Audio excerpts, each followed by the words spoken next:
It's happening again. Everyone's dying around me. We're the only hope of saving our entire race. There is no hope, Isaac. It is do or die. We're stuck without your help. Are you with me? Are you with me? Ladies and gents, welcome back to AusGamers. You are here once again with Stephen Farrelly. I'm going to talk about one of my favorite games, favorite series of all time, Dead Space 3. I've got Yara, who's an associate producer on the game. Yara, I do have a bone to pick before we get into it. Sure. And that is that I see my PR handler looking at me quite funny at the moment. I loved everything that I played yesterday. It was classic Dead Space, classic, scary corridors, some of the best audio in the business. But the flight sequence through space is pretty much the same thing that we did in Dead Space 2 already. Is there any particular reason you guys kind of, just redid that again? I mean, obviously I understand it's a bridging moment in the game, but it just felt too similar to the thing that we did last time. So you're talking about the halo jump, right? Yeah. Okay. Have you noticed that you could actually shoot this time around? Yeah, but my problem with that was I was just auto-aiming at stuff. It felt like a really old-school video game. Oh, old school? Is old school not good? It is good, but it didn't feel like it fit in the Dead Space universe. I understand. Well, we think that our fans really like the halo jump because they're extremely fun. I love them personally. I just think it's like, a 10 seconds gameplay moment that adds variety to our normal gameplay. It's very intense, it's actiony, but also now we add the shooting, so the gameplay is a little more diverse, and it's really about the fun that our fans have when they play that. So it's not the only thing, it's just a 10-second section that I think kind of breaks the rhythm and increases the intensity, and is part of our big action epic moments that we have in the game. So I actually think it's really fun, and I know a lot of people love them. But if this is not what you like, we have a lot of other gameplay opportunities for you, right? Well, I mean, you touched on a point there. It is only 10 seconds of gameplay, which is a really good lead into my next question, which is, it must be really hard for you guys to please everybody, because it seems like, after E3, everybody was complaining, oh, now it's turned into a third-person action game, which I know isn't true at all. And in fact, the way that you've implemented the commando role and crouching is actually works in the game. Is it frustrating for you guys to know that overall it's still Dead Space at its core, and it's still exactly what the team have been known to do really well for a really long time, but to kind of educate the other people out there that, just hold on to your hats? Yeah. Well, it's important that our fans understand what the game is about. And our first move was to show that we were able to innovate, to bring new features, new things about Dead Space, because we really wanted to bring new gameplay, environment diversity, and I think we really are succeeding in that. And so it's okay that people don't understand, because we're confident we can deliver what our game is about, and I think that's what we're doing right now. That's what we've been doing the past couple of months, and I think this is really what the Gamescom demo is about. It's about showing that we do have the single player true Dead Space experience, and that our fans should absolutely not worry about Dead Space being a completely different game, And I'll attest to that, because in the demo that I played yesterday, I'm in a room full of people playing the same thing, and I jumped out of my seat at least 3 or 4 times. So, I mean, you've nailed it again. There are a couple of really cool things, you've got telekinesis, but now you've got the twisting of the telekinesis. But I didn't really see much more than just hitting the button twice in that demo. Can you expand on how that's going to kind of evolve? Of course. So this is a TK torque, and in the fiction, the TK torque appears because you're in deserted areas that are unpowered. So in Dead Space 1 and 2, you had these switches, but they're powered by electricity. When you get into the ice planet or in the Lost Flotilla, the deserted flotilla, there's no power. So in the fiction, you have to manually open kind of everything. In Dead Space 3, really, we're using Isaac's skill set a lot more. So it's kind of part also of that aspect, that focus on our end, and adding a little more traversal mechanics, such as the ladders, as you have seen in the demo, right? So that's how we're using it. It expands on our puzzle abilities to use this mechanic. So we're trying also to make a little more complex puzzle, a little more interesting. So it's kind of in that aspect that we're using that new mechanic.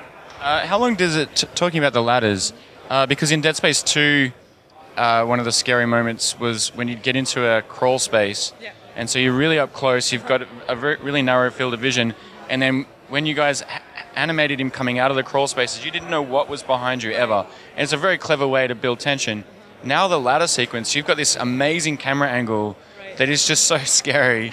How long did it take for you guys to find that angle and get it to that point where basically if you're climbing a ladder, you just don't know what's going to come out? Right. Well, I can tell you exactly how long it took, but it took us a lot of time to find a good animation and camera, and our animation team did a great job, I think, to make it feel good. I think you can really feel Isaac's weight, balancing from one side to the other. The camera angle feels good. I think the ladders are actually a pretty difficult mechanic to make it look good, and I think we succeeded at that. So I would say we put a decent amount of time in here, because anything that our team does, we either do it amazing, the best quality we can do, either we don't do it. Yeah. And has the UI changed since E3? Because it looks a little bit different. It looks more classic Dead Space to me. So the UI may be different depending on the environment you're in. So right now you're in the Gamescom demo.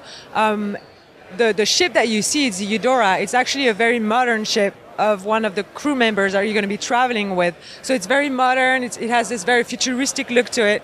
Then you have the Lost Flotilla that is very ancient, that this is where you had to open all the doors manually. The UI kind of reflects, the fact that it's ancient and deserted. And then To Valentis is a very ancient planet as well. So the UI always tells a story about where you're at, what happened here, what was the technology at the time, and how you can use it.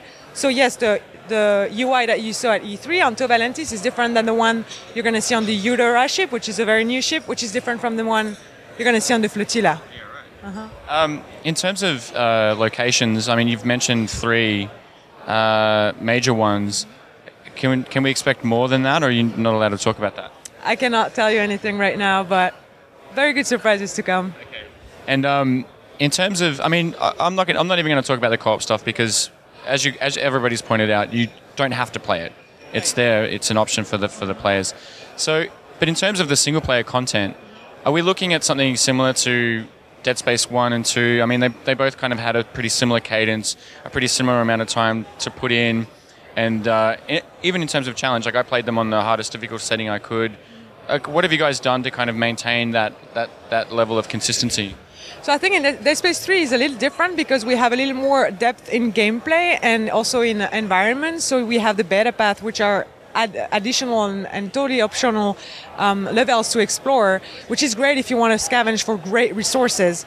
So this totally ties in back to the weapon crafting feature and the resource management, where you have to explore the world to find the best resources that are, get you the best parts and the most badass weapons that you can make. So this all ties in together into that, focus on our end and investment into making more options for our players to explore. So if you are into weapon crafting, you can spend literally 100 hours in this thing. If you want to explore all the beta path, if you want to replay with the co-op, it's way more about about choice into Dead Space 3. You can really spend a lot of time doing that. So I would say it's a deeper game that has more gameplay depth, and I think our players are going to find a lot of replayability value more than in Dead Space 2 and Dead Space 1 actually. In terms of the scavenging, are there tiers of materials that you can find? Are because if you kind of look at other games where you can craft or find materials to craft with, there's kind of legendary stuff and common stuff, elite stuff, rare stuff. What have you guys kind of introduced in Dead Space for that? So I can't tell too much about the way we're going to scavenge, because we're going to talk about that a little more later. But what I can tell you is, of course, there are very raw material, very standard material. Maybe you saw in the demo, the tungsten or the scrap metal. You're going to find that a little bit anywhere. And then you have rare resources that you're going to have to spend time to find. And these are the resources that are going to enable you to construct the most devastating weapons. So we are building different tiers of resources. And are we going to see a return to gravity basketball at all? I cannot tell you right now, but you can expect a lot of new. What about Peng? Are we going to see Peng? Peng is always part of Dead Space. It will always be there. All right, listen, we'll leave it there. The game really looks amazing. Like the art team have just done a fantastic job. exploring that flotilla was just incredible, and I'm so happy to see that the game hasn't lost its core mechanic, its roots, its foundation in scare, and it looks really good. So, thank you. Thank you very much for your time, and I'm really happy to say that our team is really committed to delivering the best experience to our players. So I'm really happy that you enjoy it. Thanks very much for that, Yara. Cheers.